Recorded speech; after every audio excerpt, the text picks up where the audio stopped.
उत्तराखंड में सूखती झीलें। यूं तो उत्तराखंड में सैकड़ों झीलें हैं, लेकिन टूरिस्ट के लिए सबसे बड़ा आकर्षण है नैनीताल। खूबसूरत नैनी झील और भीमताल। लेकिन बढ़ती आबादी, तेजी से होता कंस्ट्रक्शन और पर्यावरण के प्रति लापरवाही भरा रवैया इस खूबसूरत प्रकृति को भारी पड़ रहा है। आपको जानकर हैरानी होगी कि हमेशा लबालब पानी से भरी रहने वाली ये पहाड़ की झीलें अब धीरे धीरे सूख रही हैं। उत्तराखंड में जलाशय।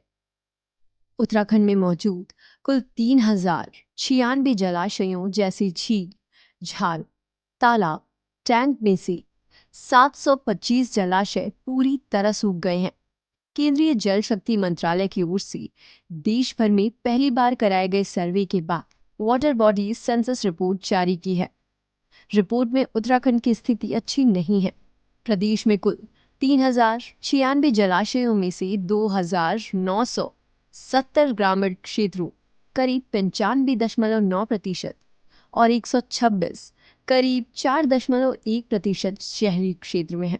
इनमें से 2371 जलाशय करीब 76.9% में ही पानी पाया गया है, जबकि 725 जलाशय करीब 23.4% पूरी तरह से सूख चुके हैं।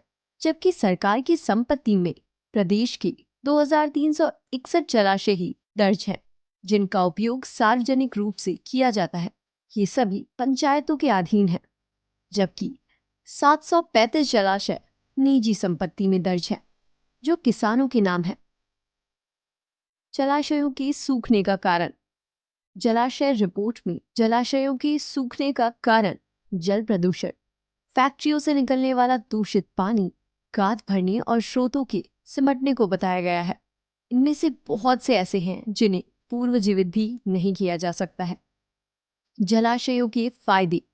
प्रदेश में जो जलाशय इस्तेमाल में हैं, उनमें से 43.2% यानी 1973 में से किसी एक शहर या कस्बे को फायदा होता है, जबकि 16.2% यानी 343 जलाशयों में से 2 से 5 शहरों या कस्बों को पानी मिलता है। शेष 0.6% यानी 15 जलाशयों से 5 से ज्यादा शहरों या कस्बों को पानी मिलता है। क्यों सूख रही है नैनी झील और भीमताल? उत्तराखंड के नैनीताल जिले में स्थित खूबसूरत भीमताल झील का जल स्तर लगातार कम होता जा रहा है। आपको जानकर हैरानी होगी कि 1370 मीटर की ऊंचाई पर स्थित भीमताल झील वर्तमान में 17 मीटर की ऐतिहासिक निम्न जल स्तर पर पहुंच चुकी है, जबकि पहले 1985 में इसका जल स्तर 22 मीटर था। जलवायु कार्यकर्ताओं का कहना है कि कुमाऊं क्षेत्र में कम बारिश और बर्फबारी के कारण झील का जल स्तर लगातार घट रहा है। यहाँ काम करने वाले जलवायु कार्यकर्ताओं का ये भी कहना है कि आखिरी बार झील की सफाई 1998 में की गई थी। आसपास के कई नालों से गंदगी, गाद और कचरा इस झील में आते हैं, जिसे रोकने के लिए तमाम प्रयासों की जरूरत है। ये कुमाऊं क्षेत्र की सबसे बड़ी सी टाइप की झील है। झील के गिरते जल स्तर ने शहर के पर्यटन उद्योग को भी प्रभावित किया है। नैनीताल क्षेत्र में 60 से अधिक झीलें। जानकारों का ये भी कहना है कि एक समय था जब इस क्षेत्र में 60 छोटी बड़ी झीलें हुआ करती थी, जो अब बहुत कम बची हैं। ये झीलें पूरे भारत में पर्यटकों को नैनीताल की ओर खींचती हैं और तमाम गतिविधियों से झील के आसपास एक अच्छी अर्थव्यवस्था चलती है।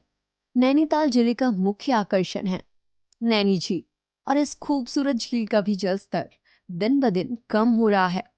बताया जा रहा है कि नैनीताल की प्रसिद्ध नैनी झील में किनारों पर फिर से डेल्टा नजर आ रहे हैं। एक रिपोर्ट के मुताबिक इन दिनों नैनी झील का जल स्तर 1 फीट 11 इंच पहुंच गया है, जो बीते 3 सालों में से सबसे कम है। इससे पहले साल 2021 में नैनी झील का जल स्तर 1 फीट के आसपास था। सूखा ताल नैनी झील का मुख्य पुनर्भरण क्षेत्र है। नैनी झील अपने अस्तित्व के लिए अपने आसपास की अन्य झीलों पर निर्भर है, जिसमें इससे करीब 800 मीटर की दूरी पर स्थित सूखा ताल सबसे महत्वपूर्ण है। लेकिन अब खुद सूखा ताल ही अपने अस्तित्व के लिए जद्दोजहद कर रहा है, क्योंकि विकास के नाम पर होती अवैध निर्माण, अतिक्रमण और डाले जा रहे कचरे के कारण ये झील सूखती जा रही है। नैनीताल के आसपास ढेरों छोटे तालाब यानी रिचार्ज झीलें हैं, जिनमें बरसात के दौरान पानी आता है और वहां से पानी नैनी झील में रिसता है, जिससे झील पूरे साल भरी रहती है। लेकिन अब ये छोटे छोटे तालाब मलबे से भर चुके हैं, जिस कारण इन झीलों में पानी नहीं पहुंच पा रहा है। सूखा ताल सूखा ताल को फिर पुनर्जीवित करने के लिए तमाम उपाय जरूर किए जा रहे हैं, जिनमें कृत्रिम जल निकाय बनाने की योजना है। साथ ही जियो सिंथेटिक की परत बिछाई जा रही है, जिससे लेक का रिसाव धीरे धीरे होगा। इससे भूमिगत जल स्रोत और नैनी झील की पुनः पूर्ति बाधित होगी, जो हर दिन 1.8 से 2 करोड़ लीटर पीने का पानी उपलब्ध कराती है। तो अगर आप इन झीलों के शहर घूमने जा रहे हैं, तो इन झीलों की खूबसूरती को बनाए रखने के लिए आपके दिमाग में क्या क्या नए आइडियाज हैं, हमें कमेंट में जरूर बताएं। साथ ही हमारा चैनल सब्सक्राइब करना और बेल आइकन दबाना न भूलें। धन्यवाद।